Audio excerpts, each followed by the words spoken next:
네, 안녕하십니까. 더불어민주당 팩트체크 네트 민주파출소 1일 브리핑 하겠습니다. 오늘 참석하신 전용기 국민소통위원장님이시고요. 허위조작감시단장 양문석 의원님이 참석하셨습니다. 내용은 우리 양문석 의원님과 전용기 의원님이 말씀하시도록 하겠습니다.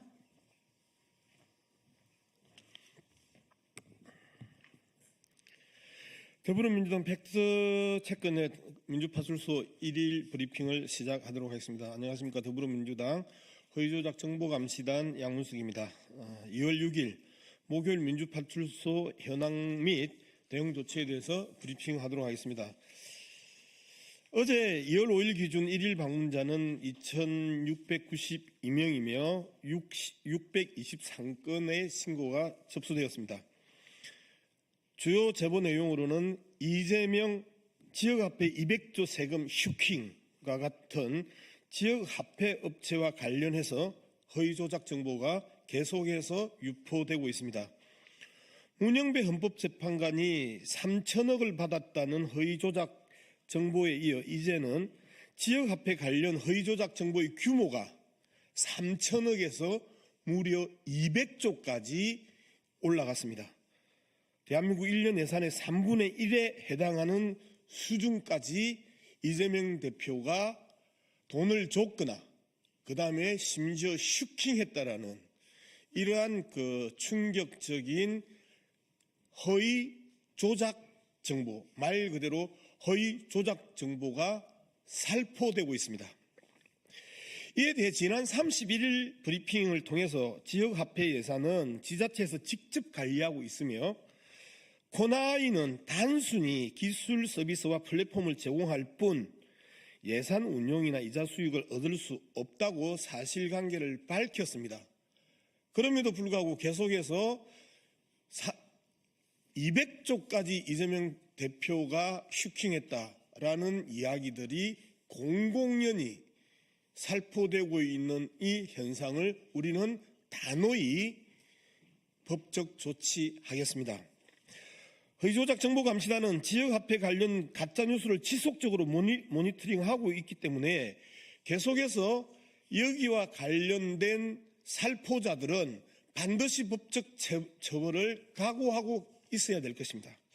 또한 허위조작 감시단은 이재명 대표가 803 구땅에서 1억 원을 들여서 대선 승리 기원 구설했다고 하는 지난 대선 과정의 허위조작 정보가 또다시 확산되고 있습니다. 이미 지난 대선 과정에서 공직선거법 제250조 2항 위반 혐의로 고발된 사안입니다. 이재명 대표는 대선을 위한 그 어떤 구판을 벌인 적도 없으며 이 또한 명백한 허위 사실임이 밝혀진 내용입니다.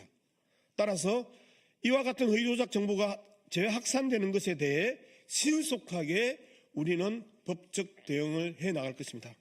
다음으로 지난 3일 기자회견에서 말씀드렸던 국민의힘 지도부를 대상으로 하는 살해 협박 게시글 작성자와 관련해서 경찰청 사이버 범죄 신고 시스템을 통해 수사 의뢰했음을 보고드립니다. 권성동, 권영세, 국힘당 두 지도부를 향해서 모든 총이 준비되어 있다. 그리고 공개적으로 이들을 죽이고 항교안으로 대체해야 한다. 이러한 글들에 대해서 우리는 그 글 작성자들을 포함해서 여러 명을 수사 의뢰했음을 다시 한번 보고드리겠습니다. 정치적 입장을 떠나서 공당의 지도부에 대한 살해 및 테러 협박은 결코 용납할 수 없습니다. 비록 권영세, 권성동이 이러한 댓글이나 게시글에 대해서 두둔하거나 방관하고 여전히 방치하고 있지만 그럼에도 불구하고 민주주의 파괴와 인권 침해, 생명 위협 이 부분에 대해서 우리 당이라도 그들의 목숨을 지켜야 된다는 최소한의 민주주의에 대한 신념으로 수사 의뢰한 것입니다. 이어 유튜브 신고 접수 현황에 대해서 보고드리겠습니다. 국민소통위원회는 지난 1월 15일 신고한 이봉규 TV의 유튜브 영상이 명예훼손 콘텐츠로 확인되어 삭제 조치되었습니다. 해당 영상에는 이재명 대표가 초등학교 6학년 때 여학생을 집단 강간했다 하는 등의 정말 허위의 조작의 정보를 유포했습니다. 유튜브 커뮤니티 가이드라인의 법적 정책에 따르면 명예훼손에 해당하는 콘텐츠에 대해서는 엄격한 제재 조치가 이루어지고 있습니다. 국민소통위원회는 앞으로 더불어민주당과 당 소속 인사들의 명예를 훼손하는 허위 콘텐츠에 대해서 단호하게 그리고 적극적으로 대응하겠습니다. 그래서 이봉규 TV를 우리는 고발하는 부분에 있어서 적극적으로 검토하고 있는 중입니다.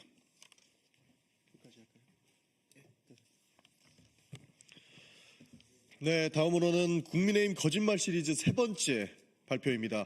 지난 2월 4일 반도체 특별법 주 52시간제 특례 도입을 위한 당정협의회에서 권성동 원내대표는 미국발 관세 전쟁으로 인한 코스피 급락과 금융시장 불안 상황을 언급하며 정부의 적극적인 대응을 촉구하는 한편 민주당이 경제 컨트롤 타워인 최상목 대통령 권한대행 겸 경제부총리에 대한 탄핵 가능성을 시사하며 경제 리더십을 훼손하고 있다고 주장했습니다.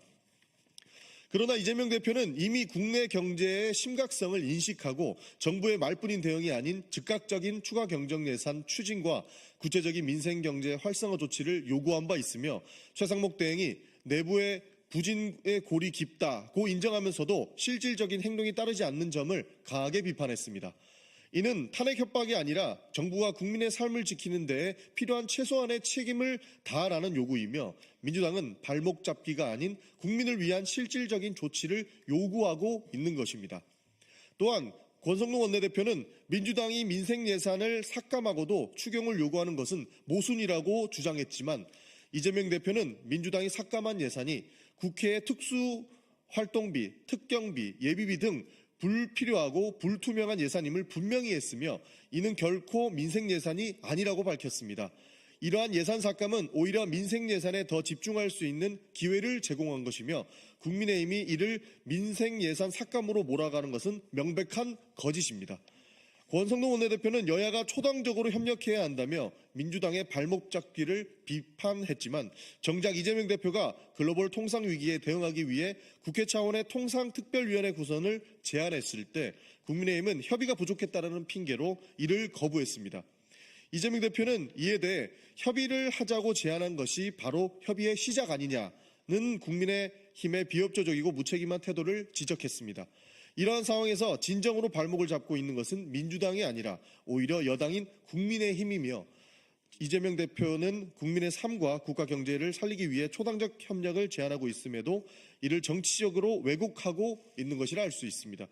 국민의힘은 반복적인 왜곡과 거짓 주장으로 국민을 혼란에 빠뜨리고 있으며 정부와 여당은 이제라도 책임 있는 민생 정책으로 국민의 신뢰에 답해야 합니다. 더불어민주당 국민소통위원회는 그리고 허위조작 감시단은 무분별하게 유통되고 있는 허위조작 정보에 대해 신속하고 단호한 대응을 계속 해나가겠습니다. 계속해서 많은 관심과 제보를 부탁드립니다. 감사합니다. 그리고 이외 현안 관련해서 한 가지만 더 말씀을 드리겠습니다. 윤석열 대통령의 행동에 대한 것인데요. 윤석열 대통령의 궤변과 여론몰이가 민주주의에 대한 위협이 되고 있습니다. 윤석열 대통령이 헌법재판소 탄핵 심판 과정에서 직접 변론에 참석하며 자신의 부하를 거짓말쟁이로 몰아가고 사실상 좌표를 찍고 있다. 이렇게 평가받고 있습니다. 이어 보수 언론과 유튜버들이 이를 받아서 공격하는 모습도 전 국민이 보고 있습니다. 더 심각한 문제는 이 과정에서 윤석열 대통령이 공직자들에게 불리한 증언을 하면 가만히 두지 않겠다는 신호를 보내고 있다는 판단입니다. 본인은 직무 배제를 한 상태이기 때문에 문제가 없다고는 하지만 그것은 본인이 느끼지 못하는 점에 불과하고 밑에 있었던 하위 부하들은 충분히 느낄 수 있다는 점을 지적하지 않을 수 없습니다. 이는 법과 원칙이 아닌 권력을 통해 입을 틀어막겠다는 의도로도 읽힙니다. 이런 행태가 계속된다면 법을 앞에 세운 공포정치로 변질될 가능성도 크다는 말씀 드리겠습니다. 그리고 방어권을 행사하는 것과 사법부에 대한 정치적 압박은 전혀 다른 문제임을 밝힙니다. 윤석열 대통령은 법적 절차를 방패 삼아 선동과 여론몰이로 진실을 왜곡하려는 시도를 즉각 멈춰야 한다라고 말씀드립니다. 법 위에 군림하는 권력은 민주주의를 위협할 뿐이며 결국 국민의 심판을 피할 수 없을 것이다라는 말씀을 드리겠습니다. 이상입니다.